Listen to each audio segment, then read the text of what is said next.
Junnar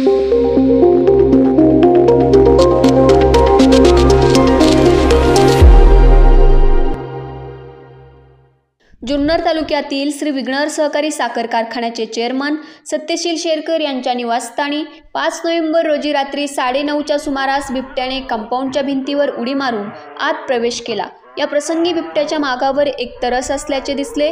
compound परिसराला electric fencing बसवण्यात आले असून त्यातील विद्युत प्रवाहाची तीव्रता सुमारे 9000 DC व्होल्ट इतकी आहे। इतक्या उच्च तीव्रतेचा करंट असतानाही त्यातून बिबट्या आत आला।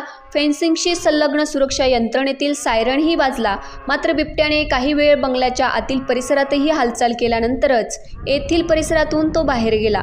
सध्या बिबट प्रवण क्षेत्रात राज्य शासनाच्या वतीने झटका देणारी शॉक मशीन बसवण्याचे काम सुरू झाले आहे, परंतु हे यंत्र बिबट्यावर किती प्रभावी ठरेल हे येणाऱ्या काळात दिसून येईलच।